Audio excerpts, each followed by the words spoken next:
Teachers को online मिलेगी छुट्टी, अवकाश की प्रक्रिया में होगी सख्ती।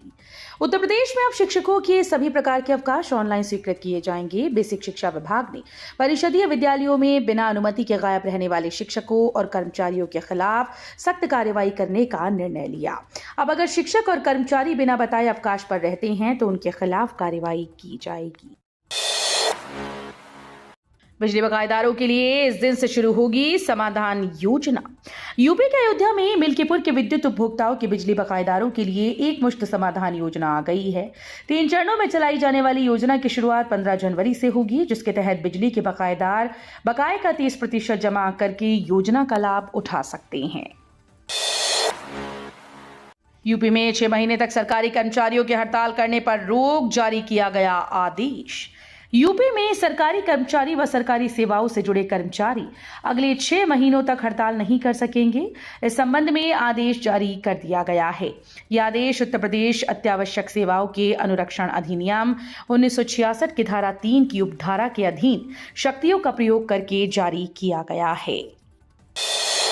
एक्सप्रेसवे पर पलटी स्लीपर बस, 8 यात्रियों की मौत और 40 घायल, केंद्र देगा आर्थिक मदद। कन्नौज जिले में आगरा लखनऊ एक्सप्रेसवे पर लखनऊ से दिल्ली जा रही तेज रफ्तार स्लीपर बस अचानक पलट गई।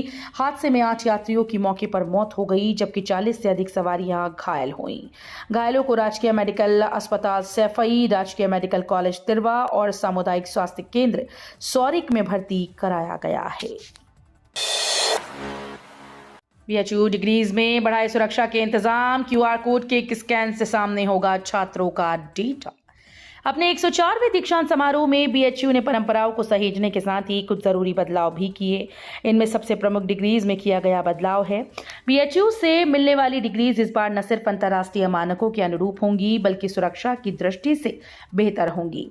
इनमें अंक बढ़ाने से लेकर नकली डिग्री तैयार करने सहित अन्य तरह के फर्जीवाड़े नहीं किए जा सकेंगे। बीएचयू से मिलने वाली उपाधियों में कई बदलाव की जरूरत लंबे समय से महसूस की जा रही थी। यूपी के 6 लाख से अधिक आउटसोर्सिंग कर्मियों को मिलेगी शोषण से मुक्ति। हितों की रक्षा के लिए सरकार बना रही नियम। यूपी में आउटसोर्सिंग कर्मियों के खिलाफ अवैध कार्रवाई व शोषण की शिकायतें आम हैं। इन्हें दूर करने प्रोवाइडर एजेंसीज को जवाबदेह बनाने का तंत्र विकसित किया जाएगा। सरकार आउटसोर्सिंग कर्मियों की भर्ती, उनकी सेवाओं और सुविधाओं की मॉनिटरिंग के लिए आउटसोर्स सेवा निगम बनाने की तैयारी कर रही है। BA BSc BCom में अब केवल 2 घंटे की परीक्षा, 5 की जगह होंगे 4 प्रश्न। लखनऊ विश्वविद्यालय से संबद्ध सभी जिलों लखनऊ, हरदोई, सीतापुर, रायबरेली और लखीमपुर खीरी के कॉलेजेस में स्नातक विषम सेमेस्टर के विद्यार्थियों की परीक्षाएं 3 की जगह अब 2 घंटे में ही कराई जाएंगी। इसमें BA BSc BCom के विद्यार्थी शामिल होंगे। कुलपति प्रोफेसर आलोक कुमार राय की मौजूदगी में हुई परीक्षा समिति की बैठक में ये अहम निर्णय लिया गया।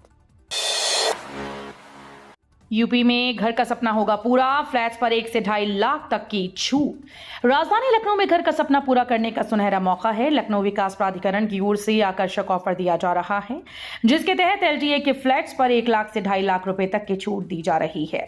LTA की 50वीं वर्षगांठ के मौके पर यह आकर्षक छूट दी जा रही है, जिसका फायदा उठाकर आप अपने सपनों का आशियाना बना सकते हैं। इंडिगो ने शुरू की नई फ्लाइट, अयोध्या से शहर को मिलेगी सीधी कनेक्टिविटी। अयोध्या में रामलला के दर्शन के इच्छुक श्रद्धालुओं के लिए खुशखबरी है। जल्द ही इंडिगो एयरलाइंस अयोध्या से नई फ्लाइट शुरू करने जा रही है। ये फ्लाइट कर्नाटक के बेंगलुरु शहर से अयोध्या के बीच उड़ान भरेगी। इस फ्लाइट के ऑपरेशन को लेकर सभी तैयारियां पूर्ण हो चुकी हैं। ग्रेटर नोएडा प्राधिकरण की बिल्डर्स को 2 टूक। ग्रेटर नोएडा प्राधिकरण के ACEO सौम्य श्रीवास्तव ने बिल्डर्स को 2 टूक कह दिया कि पेंडिंग फ्लैट्स की रजिस्ट्री 31 दिसंबर तक संपन्न कराई जाए, अन्यथा अमिताभ कांत समिति की सिफारिशों से बिल्डर्स को दी गई राहत को प्राधिकरण वापस ले लेगा। ACEO ने NOC के नाम पर फ्लैट खरीदारों से मोटी रकम ऐंठने वाले बिल्डर्स के खिलाफ सख्त कार्रवाई की चेतावनी दी है। UGC का बड़ा फैसला, खत्म हुआ स्ट्रीम का झंझट, अब आज से स्ट्रीम के छात्र भी कर सकेंगे BTech BSc। UGC ने कक्षा 12वीं के स्टूडेंट्स को बहुत बड़ा तोहफा दे दिया है। आर्ट्स, साइंस और कॉमर्स स्ट्रीम से कक्षा 12वीं करने वाले छात्र अब अपनी पसंद के किसी भी UG कोर्स में एडमिशन ले पाएंगे। आसान शब्दों में कहें तो आर्ट्स और कॉमर्स स्ट्रीम के स्टूडेंट साइंस से जुड़े किसी भी कोर्स में एडमिशन लेकर ग्रेजुएशन की डिग्री हासिल कर सकते हैं। फ्री राशन वितरण का आ गई डेट। 7 दिसंबर से इस तारीख तक मिलेगा गेहूं चावल।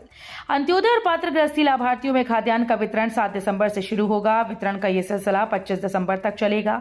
इस अवधि में ई पास मशीन सुबह 6 बजे से रात्रि 9 बजे तक खुली रहेंगी। जिला पूर्ति अधिकारी रामेंद्र प्रताप सिंह ने बताया कि प्रत्येक अंत्योदय लाभार्थी को उनके कार्ड पर 17 किलो गेहूं और 18 किलो चावल कुल 35 किलोग्राम खाद्यान्न उपलब्ध कराया जाएगा। बुजुर्गों को मुफ्त इलाज दे रही सरकार, 1 सप्ताह के अंदर आयुष्मान कार्ड बनाने के निर्देश। मुरादाबाद जिले के थाना कांट क्षेत्र में आयुष्मान भारत योजना के तहत 70 वर्ष से अधिक आयु के बुजुर्गों के कार्ड 1 सप्ताह में बनाने के निर्देश दिए गए। नोडल अधिकारी डॉक्टर संजीव बेलवाल ने सीएचसी और पीएचसी स्टाफ को लाभार्थियों को बुलाकर कार्ड बनाने और रिपोर्ट जिला मुख्यालय भेजने को कहा। ममता, उमर और आतिशी समेत ये सीएम होंगे महाकुंभ में शामिल। योगी के मंत्री जाएंगे न्योता देने। प्रयागराज में दिव्य और भव्य रूप से आयोजित होने वाले महाकुंभ 2025 की दिव्यता और भव्यता को वैश्विक स्तर पर प्रचारित करने के लिए मुख्यमंत्री योगी आदित्यनाथ ने मंत्रियों के राज्यवार दौरे तय कर दिए हैं। ये मंत्री अपने आवंटित राज्यों में जाकर वहां के राज्यपाल, मुख्यमंत्री और अन्य गणमान्य व्यक्तियों से भेंट कर उन्हें महाकुंभ में आने के लिए आमंत्रित करेंगे। जीडीपी की जिलेवार रैंकिंग जारी। टॉप 10 जिलों में प्रयागराज व गोरखपुर समेत ये शहर शामिल। जीडीपी की जिलेवार रैंकिंग के हिसाब से गोरखपुर व वाराणसी ने बेहतर काम कर दिखाया। मुख्यमंत्री योगी आदित्यनाथ के निर्देश पर जिलेवार तैयार की गई जीडीपी रैंकिंग में इस बार भी गौतम बुद्ध नगर शीर्ष पर है तो राजधानी लखनऊ दूसरे स्थान पर और गाजियाबाद तीसरे स्थान पर है।